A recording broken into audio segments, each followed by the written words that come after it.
Welcome back, everybody, to Tifosi Confidential. I'm Nico, I'm Luca. and we're here today to talk about a very, very special British Grand Prix. And very strange. And very strange as well. But Charles Leclerc finally gets his win this year. Yeah, back from the grave. Well, the unexpected, totally unexpected. Nobody was expecting Ferrari, and if Ferrari was supposed to show up, everybody was expecting Lewis, and then Charles did a very good race and won his first Grand Prix of the year. First Grand Prix, first British Grand Prix for Charles. He finally gets his victory tally up, as it's been a bit stagnant in this past few seasons. 9, like many greats of the past. Correct. Only 4 more than Antonelli, yet he has 8 seasons more. Well, that's a different story. We spoke briefly about this, I think, the last time, and we will certainly speak more about this in the future. But 9, it's getting there. In the old days, Carlos Reutemann, Ronnie Peterson. I think that, if I'm not mistaken, Emerson Fittipaldi, 2 World Championship and 12 wins overall. I mean, in the old days, it was much more. There were less races, of course. Mm-hmm. It was much more difficult to win, and so 9 is a nice number for the people who, like me, have been watching Formula One for over 50 years. So almost double digits. Maybe he gets it in Monza. Maybe he gets it sooner. Who knows? I mean, this is, I think, one of the only thing you can really say about this 2026 championship is it is unpredictable. Yeah. I mean, despite the dominance of Mercedes, of course, and specifically of Andrea Antonelli, but Mercedes has shown twice this year, reliability problems, which is actually something new in today's Formula One. But that's a big issue, and which could, certainly. The championship will depend also on Mercedes' reliability, which is it's a big issue. Well, we've seen over the past 3 races how many points Antonelli dropped because of reliability. Totally. I mean, he probably had twice as many points as his nearest opponent, his teammate, of course. But bad luck intervened twice, which is again something very odd in today's Formula One, but not in 2026. Correct. And this weekend we saw another sprint race won by Antonelli. Yeah, his first sprint win. Previously we had the pole position of Lewis in the qualifying for the sprint. Yeah. That didn't translate into a win, and it didn't even translate into a pole position for the Grand Prix. Yeah.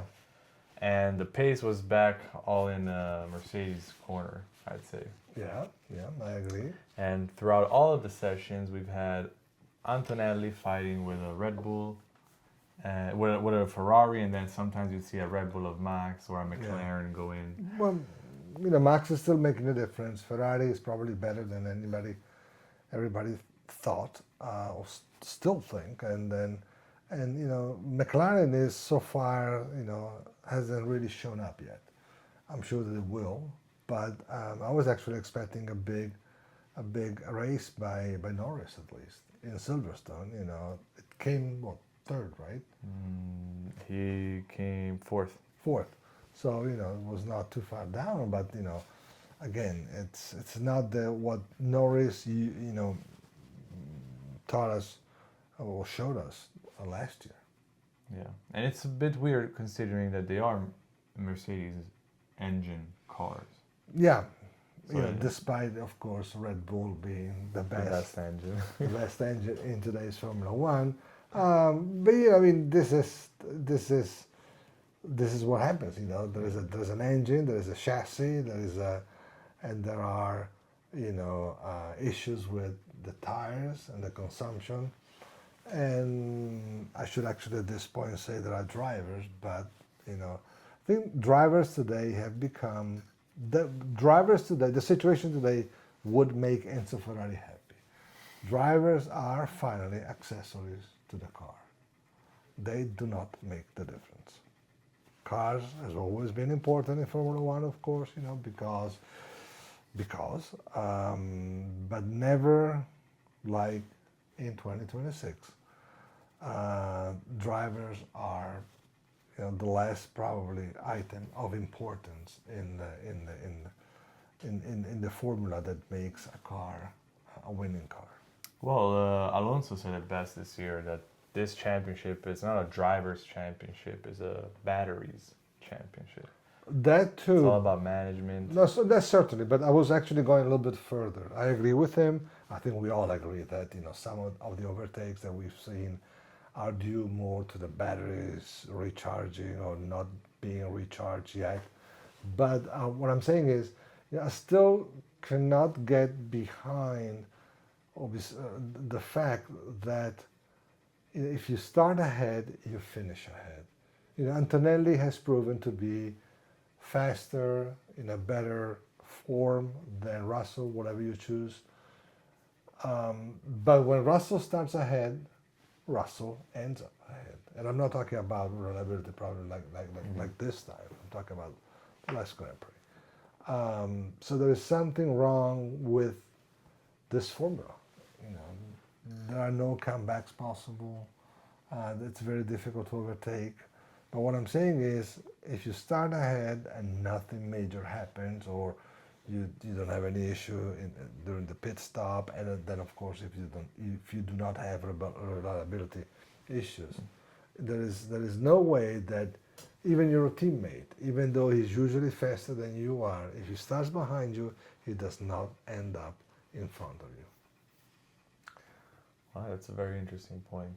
Yeah, I think it's difficult. I mean, I'm sure there's a very easy technical explanation for this, but at the same time, I think it's like, because there are no team orders. But if you stay behind, if you start behind, you end up, you finish behind, and that's very unlikely in any race in the whole history of Formula One. But do you think maybe they've brought the drivers to a level where obviously there's better drivers than others, but perhaps their performance-wise can't get much better than that? So you have little variance. I think like with the fact that you don't really, everything has changed. The way you get into turns is very different from the old days. I mean, when Senna and Schumacher were racing, so I'm not talking about 1970s or 1950s. I'm talking about 20 years ago. 30 years ago now, for Senna. Well, anyway, where the driver would finally brake before he entered a corner did make a difference. You could definitely make up seconds, and drivers would not ask the pits or a race engineer. The race engineer, where can I make up 1.2 seconds? Which turn shall I do it? They knew it, but they could make a difference. So what I'm saying is, there certainly is a problem with today's cars. That they don't allow the real personal ability of a driver to shine the way they used to in the past. Then, of course, if you ask me, Verstappen and Leclerc are the two best drivers around. I'm not talking about Alonso and Lewis, because they are extremely good, but they are also extremely old. Among the new ones, Charles and Max are by far the best ones. Yeah. The rest, interchangeable, I think. Yeah, well, we'll see with the upcoming drivers market how the seats are going to be rearranged if the news of Max trying to leave Red Bull is true, and we'll see who is indispensable and who's not.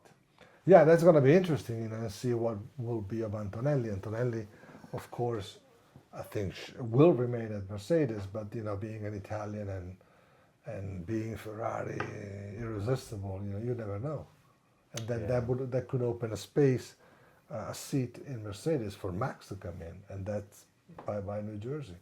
If Max gets on this McLaren,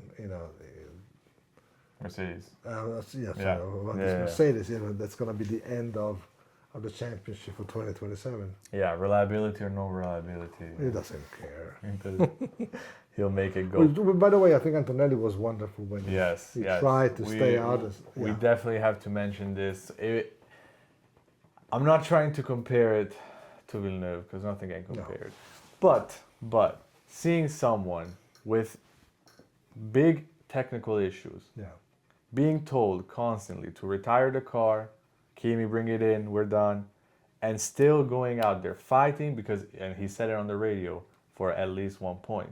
Yeah. But that's all he had left. Yeah, 1 point. then they took it away from him. But That's a whole different That's story. a different story. But seeing a driver like that I was agree. very impressive. You know, to a certain extent, it's like, you know, Max Verstappen choosing to go and race the 24 hours of Nürburgring. You know, these people do bring something special to motor racing and specifically to Formula One. You know, unfortunately, it did not end up well because he was penalized. But the fact that he really wanted to stay out, it did show character. And I think it's like for people who have seen Formula One for so long, like myself, and it's very refreshing. Yeah. Yeah, you don't see that kind of attitude from a lot of No, drivers. I think like once again, Toto Wolff was right when he chose Antonelli.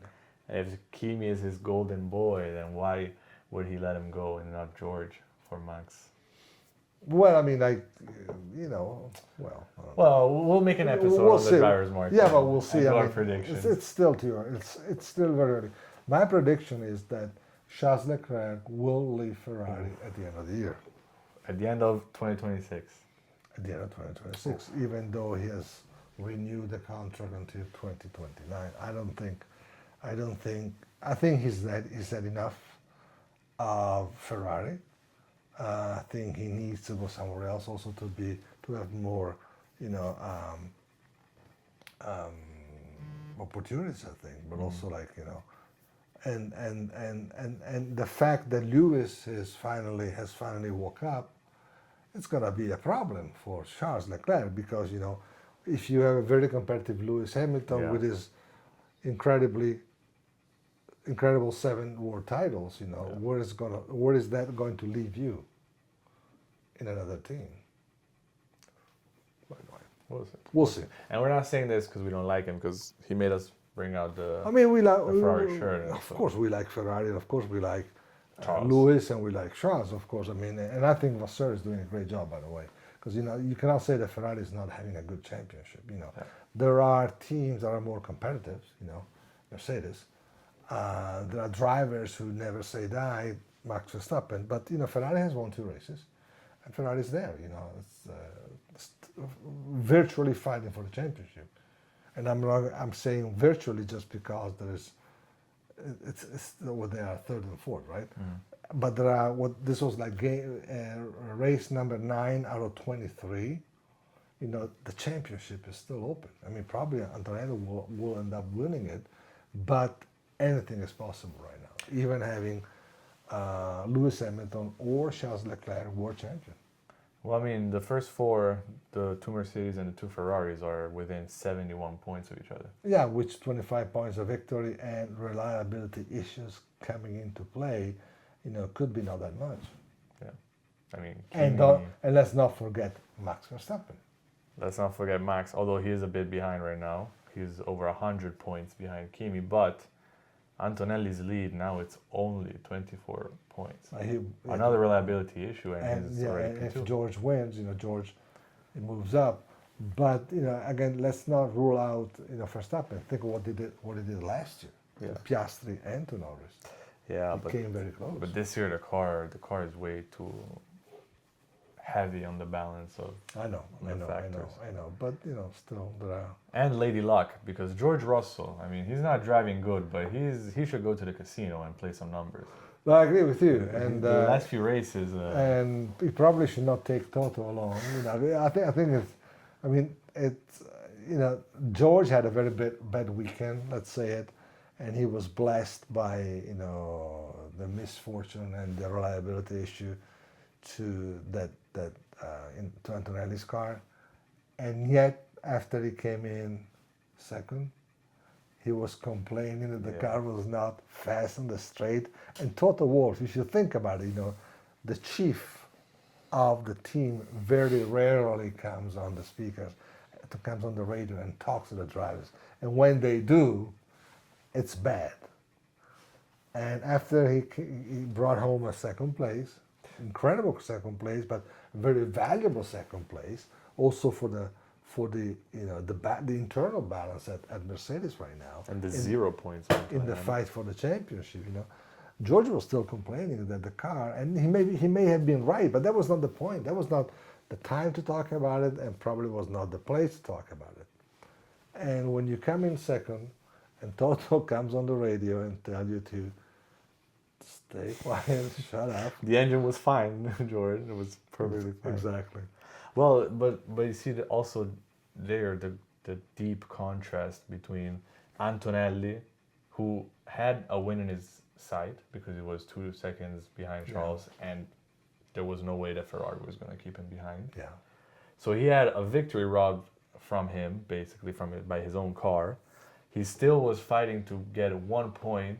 He showed all this grits and guts, and George, who was just gifted a second place By Ferrari, still finds something to complain about. Like the difference in the mentality of the two I agree, drivers. but that's Insane. It is, and it's George Russell's big problem right now. I mean, he is a very fine driver, of course, but right now he has a problem with the fact that his very young teammate is so fast and so reliable and so consistent. And unless he gets over this, he will not be able to win. And when you have two drivers to manage the way Toto Wolff has, you need to find the right equilibrium in the team to keep both of them happy, which is of course very improbable. But if you think about it, Andrea is much more excitable lately. He was much more calm earlier in the season. I think he probably feels the fact that there is this big rivalry in the team. And even though he's the one ahead, is undeniably the fastest of the faster of the two, I think that the internal situation at Mercedes right now is far from ideal. And I think it's beginning to show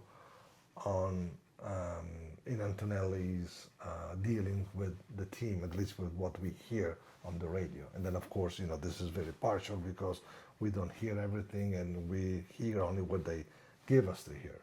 But nonetheless, there's a change. He's much more nervous, I think. And this, like in the end, could backfire. Not only for him, but for both drivers and for Mercedes. And for Mercedes, but yeah, we care about the driver standing, so... Yeah. So hopefully, do you think Charles can keep this momentum going into Spa, the next one, and then Hungary? Well, I hope so. I mean, I hope so not only because I like Charles, but also because the championship, the interest of the championship will benefit from it. But again, who knows? I mean, like Lewis wins in Spain, so everybody expects him to do good and to do well in Austria, and they don't. Both Ferraris don't really perform that well in Zeltweg, and then unexpectedly you get Ferrari on top in Silverstone, but it's the other Ferrari. So who really knows? I have no idea. I mean, Spa is one of those tracks where drivers can make a little bit more of a difference than in most other places. But it's hard to say. It's still engine-heavy track. Yeah, so this does not speak well for Ferrari. Correct. Because Ferrari, despite the long engine history, the engine this year is probably not the best part of not only of the car but of the team.